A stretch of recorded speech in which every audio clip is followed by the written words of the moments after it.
Hi friends, so in the video நம்ம figure tag எப்படி use பண்றதுங்கற சம்பந்தமா தான் நம்ம பார்க்க போறோம். So அதுக்காக நான் ஆல்ரெடி ஒரு இமேஜ் ஒன்று டவுன்லோட் பண்ணி வச்சிருக்கேன். So நீங்களும் ஒரு இமேஜ் ஒன்று டவுன்லோட் பண்ணி எடுத்துக்கங்க. So நான் அதுக்கு பேர் கொடுத்திருக்கேன் image1 ன்னு சொல்லி கொடுத்திருக்கேன். So jpg ஃபைல் இது. ஓகேங்களா? So இப்போ நான் என்ன செய்ய போறேன், இந்த கோடிங் ஏரியாவை ஓபன் பண்றேன். So ஓபன் பண்ணிட்டு இந்த ப்ராஜெக்ட்ல நியூவா ஒரு ஃபைல் ஒன்று கிரியேட் பண்றேன். அந்த ஃபைலுக்கு நேம் கொடுக்கேன் index.html ன்னு சொல்லி கொடுத்து வரேன். ஸோ கொடுத்ததுக்கப்புறம் பேசிக்ஸான டேக்ஸ் எல்லாமே நான் இங்கே க்ரியேட் பண்ணிக்கிறேன். HTML டேக், அதுக்கு அடுத்ததாக வந்துட்டு ஹெட் டேக். ஸோ ஹெட் டேக்குள்ளே வந்துட்டு டைட்டில் வந்துட்டு கொடுக்கணும் வந்துட்டு, ஸோ அதுக்கு பேர் கொடுக்கணும் வந்துட்டு ஃபிகர் டேக் இன் HTML ன்னு சொல்லி கொடுத்து விடுறேன். சரிங்களா?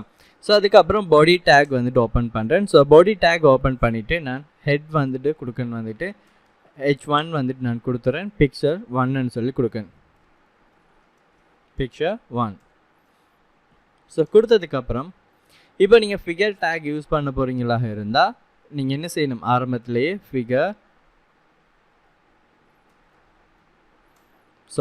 டேகுக்கு நீங்கள் கொடுத்துடணும். ஸோ கொடுத்ததுக்கப்புறம் என்ன செய்யணும், ஸோ இமேஜ் வந்துட்டு நம்ம அதுக்குள்ளே போட போகிறோம். சரிங்களா? ஸோ அப்போது img டேக் வந்துட்டு ஓப்பன் பண்ணிவிட்டு ஸோ ஃபர்ஸ்ட்டுக்கு வந்துட்டு இந்த சோர்ஸ் வந்துட்டு கொடுக்கணும். நான் என்ன செய்கிறேன், image1.jpg ஃபைலில் வந்துட்டு நான் கொடுத்துக்கிறேன். அப்போ நான் டைப் பண்ணும்போது எப்படி இது டிஸ்பிளே ஆயிடுச்சுன்னு சொல்லி உங்களுக்கு சில நேரங்களில் சந்தேகமாக இருக்கும்.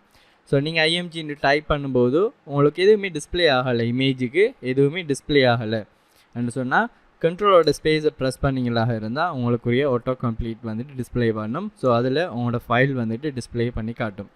ஸோ இங்கே நான் வந்துட்டு கொடுக்கணும் வந்துட்டு டெஸ்ட் இமேஜ் என்று சொல்லி கொடுக்கணும் வந்துட்டு. ஸோ அது அல்டர்னேட் வந்துட்டு எதுக்கு யூஸ் பண்ணுறேங்கிறது நம்ம ப்ரீவியஸ் வீடியோஸ்லேயே நம்ம பார்த்துருக்கோம்.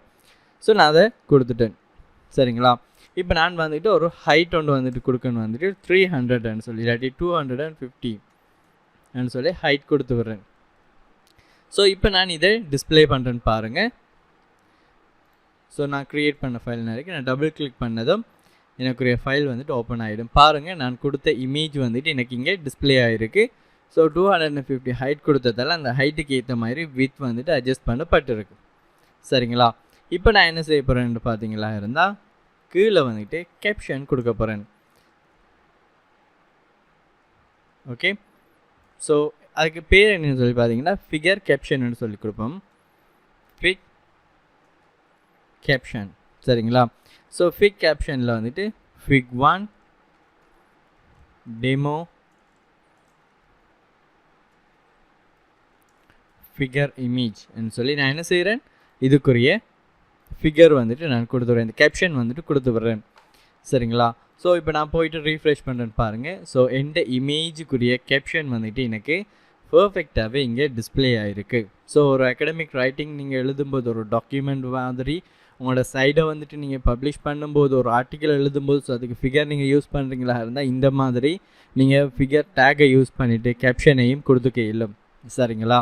ஸோ இப்போ நான் என்ன செய்ய போகிறேன், ஒன்றுக்கு மேற்பட்ட இதே மாதிரி இன்னொரு இதை ஒன்று கொடுத்துட்றேன். ஸோ நான் அப்படியே காப்பி பண்ணிவிட்டு பேஸ்ட் பண்ணிடுறேன். இதை ஃபிகர் 2ன்னு சொல்லி கொடுக்கேன். ஸோ இங்கேயும் இதையும் பிக்சர் 2ன்னு கொடுத்துட்டு ரீஃப்ரெஷ் பண்ணுறேன்னு பாருங்கள். ஸோ எனக்கு ரெண்டுமே டிஸ்பிளே ஆகிட்டுது. ஸோ இது ரெண்டையும் நான் டிஃப்ரென்ஷியேட் பண்ணி காட்டுறதுக்காக நான் இங்கே யூஸ் பண்ணுற ஒரு டேக் பார்த்தீங்கன்னா ஹாரிசான்டல் டேக்னு சொல்லி ஒரு நியூ டேக் ஒன்று நான் வந்துட்டு க்ரியேட் பண்ணுறேன். ஸோ ஹாரிசான்டல் HRன்னு சொல்லி கொடுக்கணும். ஸோ ஹாரிசான்டல் டேக் கொடுத்ததும் இங்கே பாருங்கள், நான் ஓப்பன் பண்ணி இதை ரன் பண்ணி காட்டுறேன்னு பாருங்கள். இங்கே பாருங்கள், ஹாரிசான்டல் டேக் வந்துட்டு எனக்கு இங்கே பர்ஃபெக்டாகவே ஓப்பன் ஆகிட்டுது. ஸோ இதுக்கு நம்ம இந்த ஹாரிசான்டல் டேக்கை வந்துட்டு நம்ம நிறைய விதமான ஒர்க் வந்துட்டு நம்ம இங்கே பண்ணக்கூடிய மாதிரி இருக்கும். இந்த ஹாரிசான்டல் டேக்கை கலரை நம்மளால் சேஞ்ச் பண்ணிடலாம். ஸோ நான் இங்கே போயிட்டு இப்போதைக்கு நம்ம ஸ்டைல் டேக் மட்டும் தான் படிச்சிருக்கோம், CSS நம்ம இன்னும் படிக்க இல்லை. ஸோ கண்டினியூஸாக வீடியோஸை பாருங்கள். CSSல நம்ம எப்படியெல்லாம் இந்த ஸ்டைல்ஸை சேஞ்ச் பண்ணலாமாங்கிறத நம்ம பார்க்கக்கூடிய மாதிரி இருக்கும். ஸோ நான் என்ன செய்கிறேன், பேக்ரவுண்ட் கலர் நான் என்ன செய்கிறேன், இதை க்ரீன்னு சொல்லி கொடுக்கேன். சரிங்களா? ஸோ கொடுத்ததும் ரீஃப்ரெஷ் பண்ணுறேன்னு பாருங்கள், எனக்கு இந்த கலர் வந்துட்டு க்ரீன் கலருக்கு சேஞ்ச் ஆகிட்டுது. பட் நம்மளோட ஹைட் வந்துட்டு நாம் இதுக்கு இன்னும் செட் பண்ண இல்லைன்றதால நமக்கு அது டிஸ்பிளே ஆகலை. இப்போ பாருங்கள், நான் ஹைட்டையும் கொடுத்து விட்றேன். ஹைட் வந்துக்கிட்டு நான் ஒரு 20 பிக்சல்ஸ் வந்துட்டு நான் கொடுக்கேன். ஸோ இப்போ ரீஃப்ரெஷ் பண்ணுறேன்னு பாருங்கள். ஸோ எனக்கு க்ரீன் கலர் டிஸ்பிளே ஆகிட்டுது. சரிங்களா?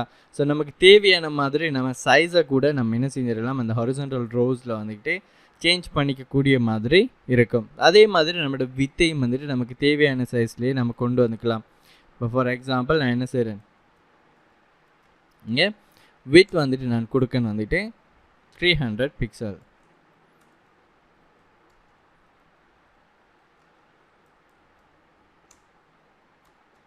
ஓகேங்களா? ஸோ 300 பிக்சல்ஸ்ன்னு சொல்லி கொடுத்ததுக்கப்புறம் ரீஃப்ரெஷ் பண்ணுறேன்னு பாருங்கள்.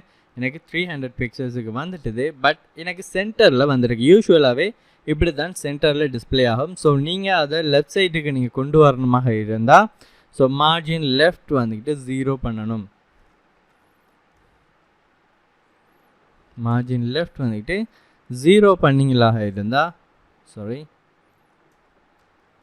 0 பண்ணிங்களாக இருந்தால் உங்களுக்கு என்ன செய்யும், அது லெஃப்ட் சைடில் டிஸ்பிளே ஆகிக்கும். ஸோ நமக்கு தேவையான மாதிரி நம்ம இந்த ஹாரிசான்டல் ரோஸையும் யூஸ் பண்ணிக்கக்கூடிய மாதிரி இருக்கும்.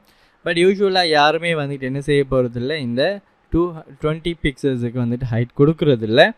பட் நான் இப்போ உங்களுக்கு இந்த பேக்ரவுண்ட் கலரை டிஸ்பிளே பண்ணி காட்டணுன்றதுக்காக வேண்டி நான் இதை யூஸ் பண்ணியிருந்தேன் நான் வந்துக்கிட்டு. ஸோ நீங்கள் இன் ஃப்யூச்சரில் வந்துட்டு கண்டினியூஸாக வீடியோஸை பார்க்கும்போது இந்த ஹாரிசான்டல் ரோஸை யூஸ் பண்ணி என்ன மாதிரி நம்ம ஒரு வெப்சைட்டு நம்ம 4வது யூஸ் பண்ணுற சைட்டில் இந்த ஹாரிசான்டல் ரோஸை எப்படி யூஸ் பண்ணியிருக்காங்கிறத நம்ம தெளிவாக பார்க்கக்கூடிய மாதிரி இருக்கும். ஸோ கண்டினியூஸாக வீடியோஸை பாருங்கள். தேங்க்யூ ஃபார் வாட்சிங்.